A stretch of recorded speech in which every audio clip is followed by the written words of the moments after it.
Magandang buhay mga Lodi. Welcome to my page, Criminology Pilipinas. So, ngayon, mag-start na ta sa ato ang tutorial with Lodi.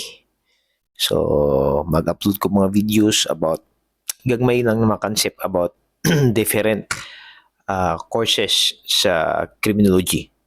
So, we will discuss og ato ang himay-himayon ang mga topic sa board exam. So, ato ang hinay-nayon. So, first is the introduction to criminal justice system. So, what is criminal justice system? So, unsa na ang criminal justice system? So, nara ang definition sa criminal justice system. Himay-himayon na to ni. So, ang istorya daw sila, ang definition or ang criminal justice system is the machinery of the state or government.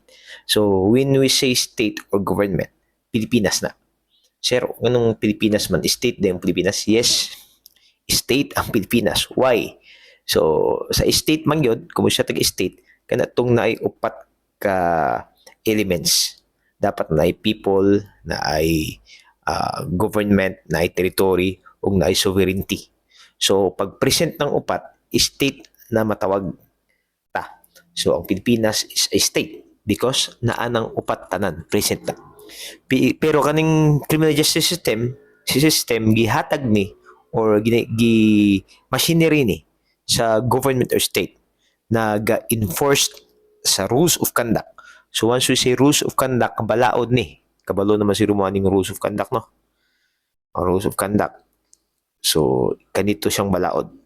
Necessary to protect. Unsa may ginaprotektahan na to? Ang life and property to maintain the peace and order. So, sa pulos sa criminal justice system. So, what is the function of the criminal justice system? So, ang criminal justice system, nandito yan or nag-exist yan. So, because para lang ma-enforce ang rules of conduct, para maprotektahan ang tao, para makontrol ang behavior sa tao, di ba? Kaya may pinaka-reason ng criminal justice system. So, bakit may criminal justice system? To control the behavior of the people around sa society, di ba? We cannot deny the fact na ang society, once na ay society, once there are interaction, so pag may interaction ang mga tao, group of people, so dili malikayan na we cannot deny the fact na nagi conflict. So this conflict will create misunderstanding. Then this misunderstanding kay maka-violate og mga norms or behavior sa isa ka tao. So, for example, kung sa itong norms, kana man tong accumulated behavior sa tibuok tao or a group of people sa isang society. So, once gani na ay conflict, so, dili na makontrol, or naka-engrave na gina society na na-crime. So, muna, gibuhat ng criminal justice system para, say, pinaka-purpose ng criminal justice system para makontrol ang behavior sa tao. Especially katong behavior na kanang gasikwahi, kung sabi sa iba, gasikwahi, or deviates from the norms of the society. So once we say deviates, kana tong mga change direction, change behavior, imbis na kani ang behavior na normal or normalized sa society. So siya is nagsikwahi or nagdeviates from the norms or the accumulated behavior of society. So para makontrol na, di ba, kana na behavior, so naatay criminal justice system. Kana gyud ang pinaka-purpose nganong naay criminal justice system, to enforce the rules of conduct. May batas. So once we say crime, kabalo na tana, di ba? Basta criminology gani, kabalo na unsa ang crime. Crime is an act or omission punishable by law. So rules of conduct. So if naay violation sa rules of conduct, kaning criminal justice system, it is a system. Once we say system, processes, di ba? So step by step process. So once naay sistema, so mag-start na sa first, sa beginning to end. So there is a process, there is a system. So once gani na violation of crime, so this system kanimoy mag-react. So, kung wala ning criminal justice system, dili na to makontrol ang behavior sa tao, kay walay mag-initiate na proseso. Kung walay mag-initiate na proseso to achieve justice, so maglisod ta, di ba? Ganung maglisod ta, chaos. Ganung chaos, walay mag-control sa behavior sa tao. So this is the purpose or function sa criminal justice system. So nananadiratanan. So sa criminal justice system, as we can observe dire, so naana siya, di ba? Tanawagan niya. So naana dira ang law enforcement. So law enforcement is the police, di ba? So ang police sila mo maintain sa peace and order.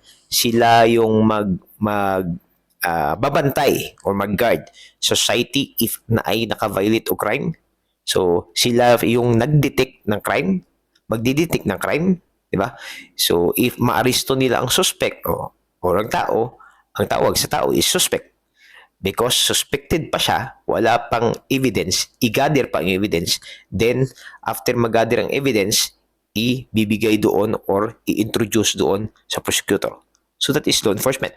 So kaya nga tinatawag ang law enforcement as the what? Ano yung tawag sa law enforcement? Tinatawag siya as the gatekeeper of the criminal justice system. Why is it that the police or the law enforcer or the law enforcement is the gatekeeper of the criminal justice system? Because they open, di ba, the start or the beginning of the process sa criminal justice system. Sila yung mag-open, sila yung mag-detect ng crime. Kung wala yung mag-detect ng crime, hindi po mag-start ang criminal justice system. So after the criminal justice system, prosecution. So once we say prosecution, saan prosecution? Ang prosecution, fiscal, di ba? So for your information, ang law enforcement is under sa executive department, enforce ng batas, di ba? So ang branch ng executive is to enforce the law, to implement the laws. While ma-detect na to or kung ma-detect na to ang crime, automatic mag-gather ng evidence, suspect man, ilalagay doon sa prosecution. Ang prosecution, sila yung magfa-file ng case sa korte.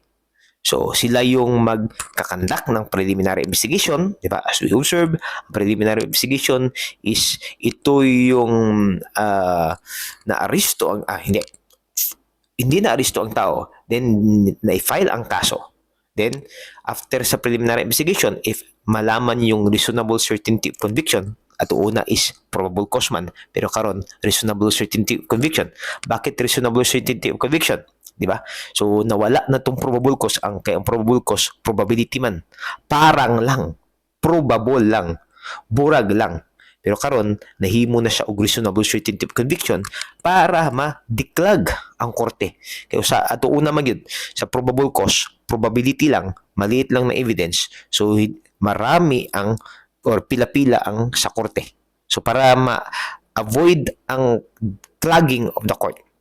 So then marami ang kaso. So declag the court. So gibuhatan nila reasonable certainty of conviction. Kaya nabuo tong reasonable certainty of conviction para certain talaga na siya yung nag-commit ng crime. Diba? Yan yung trabaho ng prosecution. Preliminary investigation yan. Then, tsaka yung warrant. Then, pag arrested ang tao to warrantless arrest, meaning without the benefit of the warrant, so inquest proceeding yan. Sa prosecution, ito yung trabaho niya. Either PI or inquest. Pag PI, meaning formal, hindi na aresto ang tao. So, na-file or na-accumulate or nakuha ng mga police ang evidence, then hindi na aresto ang tao at large, then na-file ang kaso. Kasi wala yung tao, na-file ang kaso, conduct ng preliminary investigation, tsaka lang mag-provide ng warrant of arrest ang korte. Yan yung sa PI. Yan yung step-by-step procedure sa PI. Pero, basta warrantless arrest, meaning na aresto, first. Ito yung kaibahan ng PI at inquest. Ang PI, so you file the case muna, may PI, then the court, di ba? Pagkatapos ng PI, after reasonable certainty of conviction, na-file ang case doon sa korte, then the court will provide or give the warrant of arrest. tsaka aresto. File muna, tsaka aresto. Pero itong inquest proceeding, iba to. Kasi, aresto muna, kasi warrantless arrest, then before i-file ang kaso. Yan yung kaibahan eh. Contradicting niya sila. So, after sa prosecution, ayan yung trabaho ng prosecution, korte naman. So, once we say korte, ito yung under sa judicial o judiciary. Ang prosecution at law enforcement, under yan sa executive implementing laws. Sir, prosecution, ang mga attorney man, kahit attorney yan sila, hindi pa rin yan sila judiciary. Yung iba kasi, akala nila, judiciary kasi attorney na, hindi. So, hindi ibig sabihin na attorney, judiciary na. So, prosecution is under the executive department because National Prosecution Service yan sila, under sa Department of Justice, then under sa executive department, implementing laws. Bakit nag-implement sila ng laws? Sila yung file ng kaso doon sa korte. Diba? They file the case in court through information. Ang korte is judiciary, ang prosecution is executive. Judiciary, in a sense, ang korte ay anong trabaho ng korte? Siya yung tig-try ng case.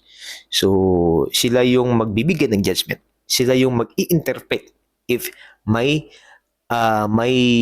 violation ba ng batas based sa naipasa ng law enforcement na complaint, then sa prosecution na information. So, ito ang trabaho ng korte. So, sila yung mag-i-interpret ng batas. Kaya nga, ini-interpret nila ang batas. Yan yung trabaho ng judiciary. Interpretation under ang korte sa judiciary. Sila yung magbibigay ng mga arraignment, pre-trial, proceedings, trial, di ba? Judgment or of conviction or acquittal ba? Yan yung korte. Kasi nag-i-interpret sila ng batas. After ma-convict, siyempre pag hindi na-convict, acquittal lang, na-acquit, na pawalang sala, hindi siya magpo-proceed sa correction. Pero after ma-convict, o doon na siya sa corrections, di ba? May commitment order pa yan. Actually, kahit waiting for trial pa, may commitment order na sa jail, di ba? Pag na-sentence prisoners na, o doon na ka sa either prison or sa jail. Depende yan. So, may duration of time sa sentence niyan, saan siya mapunta. So, correction, ang pinaka-purpose ng correction is to, first, bigyan ng justice ang biktima. Diba? So, kaya nga may classical school tayo because punishment, the victim will be given punishment dapat equal sa kanyang act na na-violate. Para ang victim is may anong tawag diyan? May reconciliation sa victim. And ang victim is mabigyan ng hustisya, pati yung mga relatives. So, dalawa lang yung yung pinaka-aim ng correction. First is the safety and security. Dapat makabigay sila ng punishment through safety and security. Then, makabigay sila ng reformation. So, sir, ano yung reformation? Change. Diba? Kasi ang tao nagkakasakit daw socially. So, dito naman natin makikita ang positivism. Wherein, ang tao, because of environmental factors and risk sa kanyang environment, nag-iiba yung behavior niya at ang emotions niya, hindi niya ma-control, walang coping mechanism, kaya i-reform siya. I-change ang behavior niya. Yan yung trabaho ng correction. After that, i-reintegrate ang tao. Once we say reintegrate, ilalagay siya doon. Saan siya ilalagay? Doon sa community. Kasi na-change na siya dito pa lang sa correction. So, ilalagay na siya sa community. So, yan yung proseso. After ma-correct, ma-reform, ilalagay siya doon sa community to become a productive citizen. Then, mawala na yung mga behavioral bad behavior niya at yung bad coping mechanism. So, yan yung 5 pillars. Yan yung criminal justice system. So, again, social control. Kasi pag walang criminal justice system, walang machinery of the government or state na mag-implement ng batas. So, chaos na. So, nakita niyo yung pinaka-reason ng bakit may criminal justice system. So, this video will end now.